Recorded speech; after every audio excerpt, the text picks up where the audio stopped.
अस्सलामुअलैकुम dear students, कैसे हैं आप। आज हम पढ़ने वाले हैं फंडामेंटल्स ऑफ नर्सिंग का unit 5 nursing skills vital sign. इसमें हम पढ़ेंगे आज पल्स। मैं हूं आपके साथ हमना मरियम। तो सबसे पहले हम चैप्टर के लर्निंग ऑब्जेक्टिव्स देखते हैं। What is pulse, define pulse rate, what are normal pulse ranges according to different age groups, describe physiology of pulse, describe characteristics of pulse, explain pulse sites with body landmarks, what factors contribute to increased pulse rate, what factors slows the pulse rate, describe mechanism of pulse regulation, how to assess pulse at different sites, describe procedure to assess pulse. Dear students, तो अब हम पढ़ेंगे what is pulse. Pulse is a wave of blood created by contraction of left ventricle of the heart.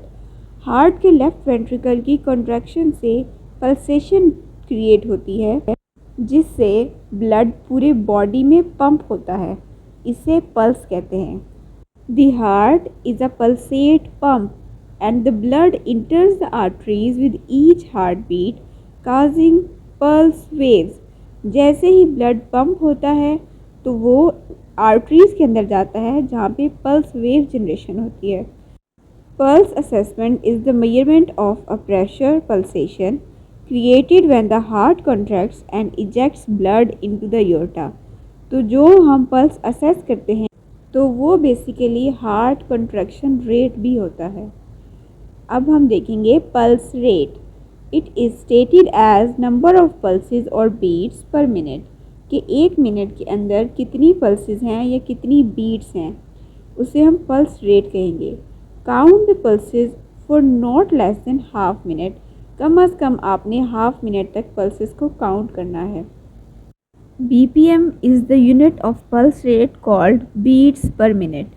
Normal pulse rate is 60 to 100 beats per minute और 80 beats per minute.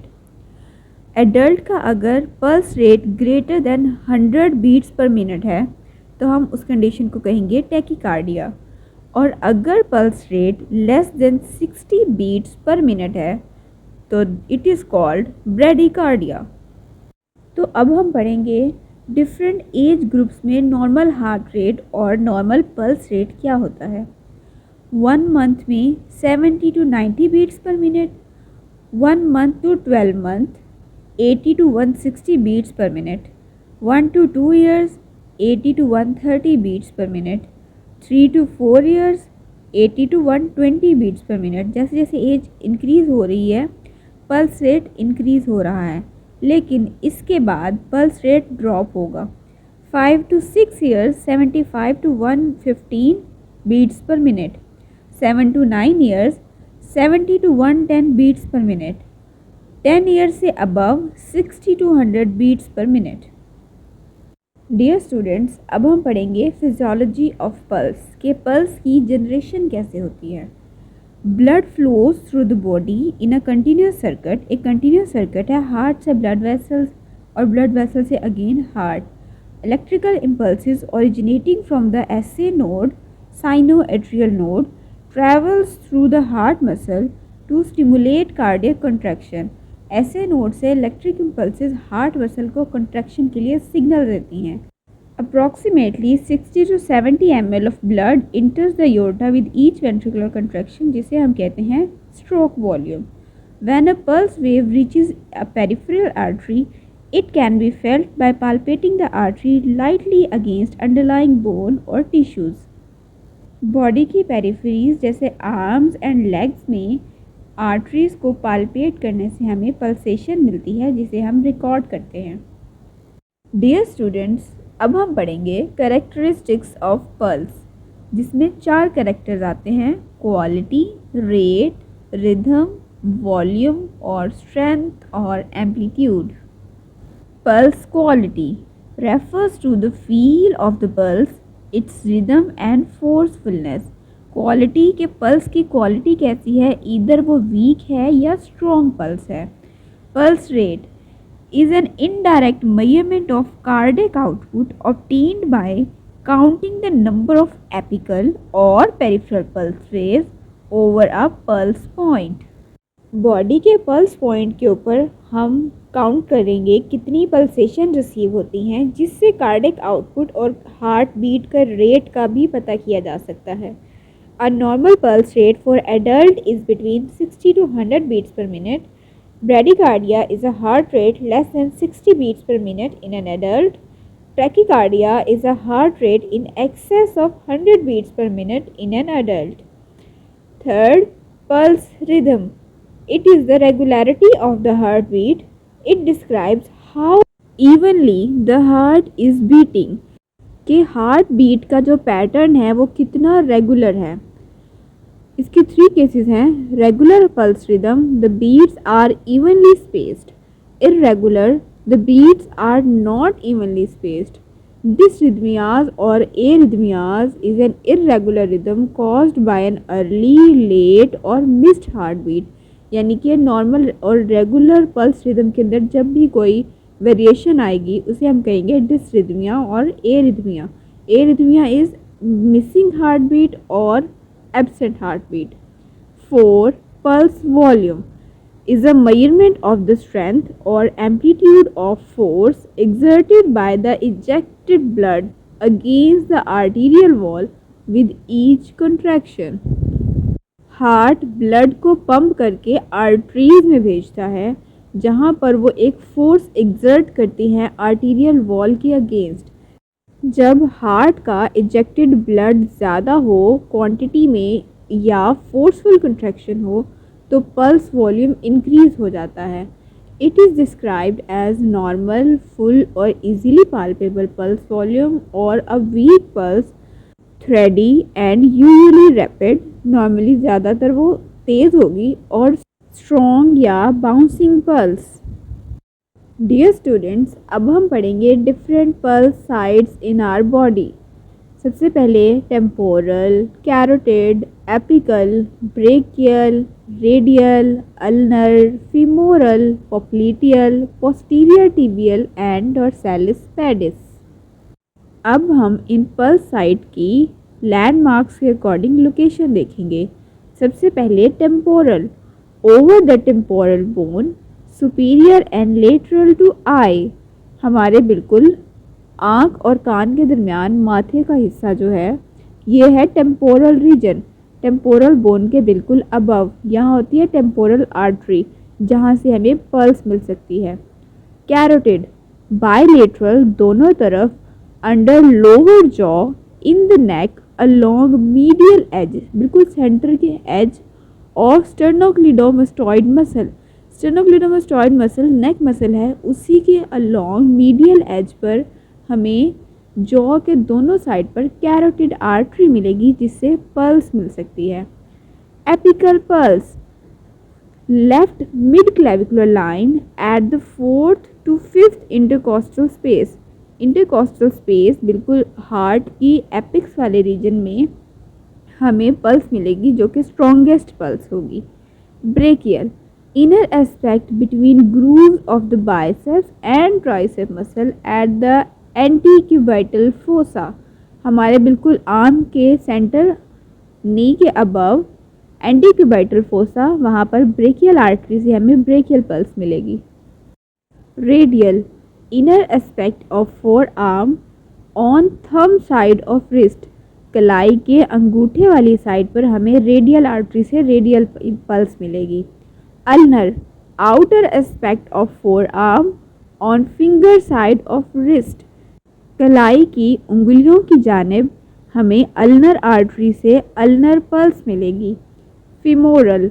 In groin, below inguinal ligament, mid point between symphysis pubis and antero superior iliac spine.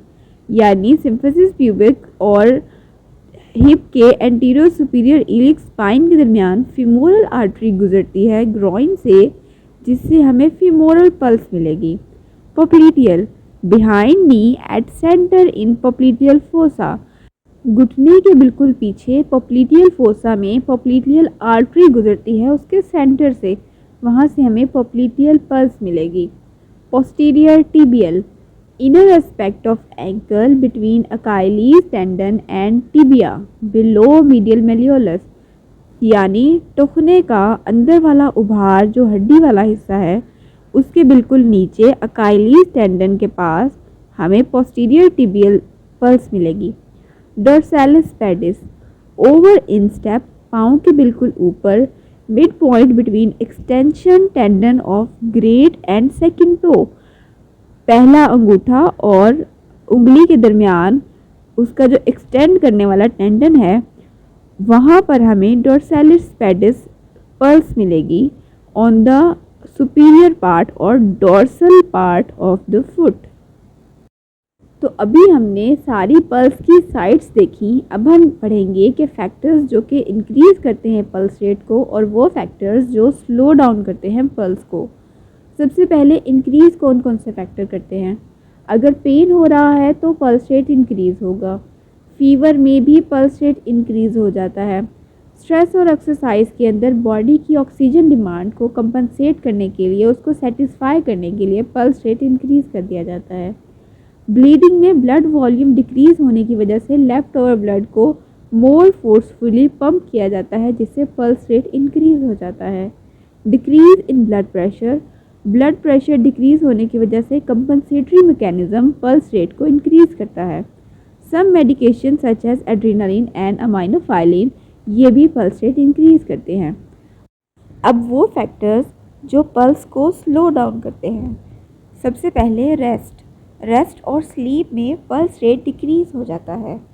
Increasing as, उम्र के बढ़ने से भी pulse rate decrease होता है।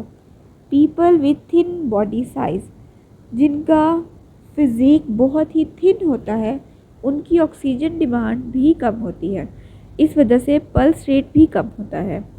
सम medications, कुछ medicines भी स्लो डाउन करती हैं पल्स को। थायराइड ग्लैंड डिस्टर्बेंस, थायराइड का भी पल्स रेट को रेगुलेट करने में बहुत बड़ा किरदार है। Regulation of pulse is regulated by the autonomic nervous system जो है sympathetic and parasympathetic nervous system through the sinoatrial node और SA node often called the pacemaker.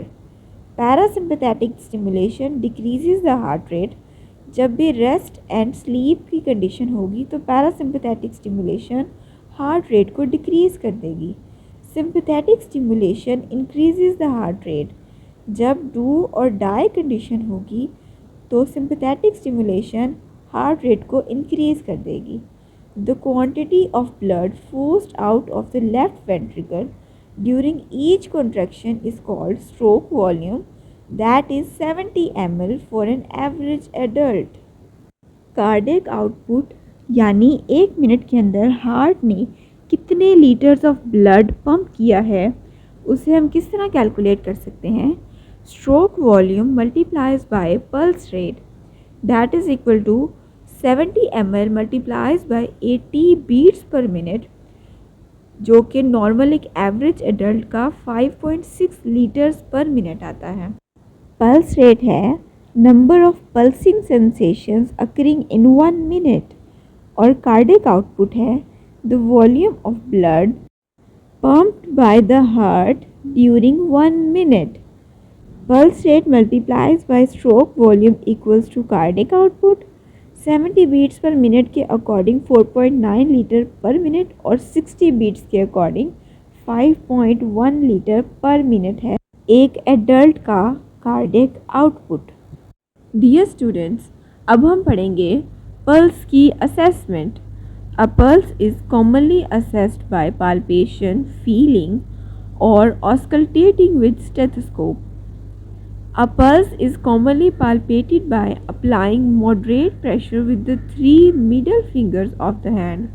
Peripheries में पल्स को फिंगर्स के ज़रिए फील किया जाता है और एपिकल पल्स को स्टेथोस्कोप के ज़रिए ऑस्कल्टेट किया जाता है। The pads on distal aspect of finger are the most sensitive areas for detecting a pulse with gentle pressure. हमारी उंगलियों के डिस्टल मोस्ट पार्ट्स जहाँ फिंगरप्रिंट्स होते हैं ये प्रेशर सेंसिटिव होती हैं, या इसके ज़रिए हम पाल्पेट करते हैं और पल्स की असेसमेंट करते हैं। A stethoscope is used for assessing apical pulse. अब देखेंगे पेरिफेरल पल्स की assessment. A peripheral pulse, usually the radial pulse, is assessed by palpation of all individuals. सब इंडिविजुअल्स में हम रेडियल पल्स को असेस कर सकते हैं except newborns and children up to 2 to 3 years, क्योंकि इनकी हम एपिकल पल्स असेसमेंट करते हैं। Very obese and elderly client whose radial pulse may be difficult to palpate। जो ओबीस क्लाइंट होते हैं उनकी रेडियल पल्स हमें नहीं मिलती है usually. Doppler equipments may be use for these clients और the apical pulse is assessed. अगर डॉपलर इक्विपमेंट अवेलेबल हो तो डॉपलर के ज़रिए असेस की जाती है, नहीं तो हम एपिकल पल्स ही असेस करते हैं। Individual with heart disease who requires apical pulse assessment, तो उसकी हम पेरिफेरल पल्स असेसमेंट की बजाय एपिकल पल्स असेसमेंट ही करेंगे। Individuals in whom the circulation to a specific body part must be assessed, कि उनकी किसी एक बॉडी पार्ट की तरफ सर्कुलेशन ही असेस की जाती है।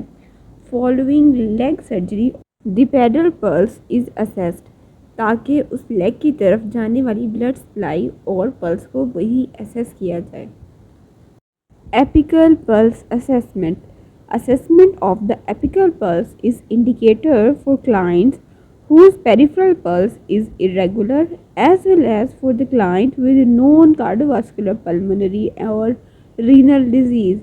ऐसे पेशेंट्स जिनकी पेरिफेरल पल्सेस इरेगुलर हों, कोई सर्जरी हो या फिर उनके इश्यूज कार्डियोवास्कुलर, पल्मोनरी या रीनल हों, ऐसे केसेस में हम एपिकल पल्स की असेसमेंट करते हैं। It is commonly assessed prior to administering medication that affect heart rate। जैसी मेडिसिन एड्रीनालिन, नॉर एड्रीनालिन जो कि हार्ट रेट को इफ़ेक्ट करती हैं, ऐसी मेडिसिन देने से पहले हार्ट रेट चेक करते हैं। The apical side is also used to assess the pulse for newborns, infants and children up to 2 to 3 years old। 3 साल तक के बच्चे की भी हम एपिकल पल्स ही असेस करते हैं। एपिकल रेडियल पल्स, एक ही टाइम पर एपिकल और रेडियल पल्स को हम कंपेयर करेंगे। एन एपिकल रेडियल पल्स में we need to be assessed for clients with certain cardiovascular disorders. Normally the apical and radial rates are identical. Cardiovascular disorders में हम एपिकल रेडियल पल्स को compare करते हैं और नॉर्मल क्लाइंट्स में बिल्कुल same होती हैं ये। An apical pulse rate greater than the radial pulse rate can indicate that the thrust of blood from the heart is too feeble for the wave to be felt at the peripheral pulse site। Heart beat कर रहा है लेकिन उसकी wave इतनी कमज़ोर है कि पेरिफ्रीज में वो फील ही नहीं हो रही है। It can indicate the vascular disease is preventing impulses from being transmitted, या फिर कोई ऐसी वास्कुलर डिजीज़ है यानी ब्लड वेसल्स की डिजीज़ है जो इम्पल्सेस को पेरिफ्रीज में जाने से रोक रही हैं। Any discrepancy between the two pulses rates needs to be reported promptly. अगर कोई भी हमें वेरिएशन नज़र आती है एपिकल पल्स और रेडियल पल्स के दरमियान, तो हम उसे फ़ौरन रिपोर्ट करेंगे क्योंकि वो कार्डियोवास्कुलर डिसऑर्डर का इंस्टेंस हो सकता है। In no instance is the radial pulse greater than the apical pulse. In no instance मतलब ये पॉसिबल ही नहीं है कि कभी रेडियल पल्स एपिकल पल्स से ज़्यादा हो जाए, क्योंकि पल्स की जनरेशन तो हार्ट से ही हो रही है ना। Pulse deficit. Pulse deficit is the difference in the apical pulse and the radial pulse. These should be taken at the same time, which will require that two people take the pulse। हम apical pulse और radial pulse एक ही time पर count करेंगे और उसमें जितना difference आएगा वो होगा pulse deficit. One with the stethoscope and one at the wrist, कि हम एपिक्स के ऊपर स्टेथ से असेस करेंगे और उसी टाइम रिस्ट से हम पाल्पेट करेंगे। काउंट फॉर 1 फुल मिनट, एक पूरे मिनट तक हम एक एक पल्स काउंट करेंगे। Then subtract the radial from the apical. This is the pulse deficit. Dear students, अब हम पढ़ेंगे पल्स लेने का procedure. Explain procedure to patient. हम पहले पेशेंट को एक्सप्लेन करेंगे कि हम उनकी नब्ज़ चेक करने वाले हैं। The pulse best felt when patient arms slightly flexed. जब पेशेंट का आर्म हल्का सा मुड़ा हुआ हो तब हमें पल्स आसानी से मिल जाती है और बेस्ट साइट मिलती है। पेशेंट कैन बी सिट और ले डाउन। या तो मरीज़ बैठा हुआ होगा या वो लेटा हुआ होगा। Four arm should be supported with pillow. जो हमारा आगे वाला हिस्सा है हाथ का और बाजू का, उसे हम किसी सरहाने पर या तकिए पर रखेंगे। Place 3 fingers on radial artery above wrist joint. Patient के रिस्ट जॉइंट के ऊपर हम 3 फिंगर्स प्लेस करेंगे। Do not give much pressure. हम बहुत ज़्यादा प्रेशर नहीं देंगे कि ब्लड सप्लाई ही रुक जाए। Do not use thumb. There is an artery so pulse can not be felt. कभी भी हम थंब को यूज़ नहीं करेंगे पल्स की असेसमेंट में, क्योंकि थंब में भी एक स्ट्रॉन्ग आर्टरी की पल्सेशन होती है। Record for 1 minute. हम जितनी भी पल्सेस हमें मिलें उसे 1 मिनट तक काउंट करेंगे पूरा। Record on chart. जितना पल्स रेट हमें महसूस हो वो हम चार्ट पर रिकॉर्ड कर देंगे एज अ डाटा। डियर स्टूडेंट्स, मैं उम्मीद करती हूँ कि आपको आज का लेक्चर समझ आया होगा। अगर आपकी कोई क्यूरी है तो आप कमेंट बॉक्स में पूछ सकते हैं।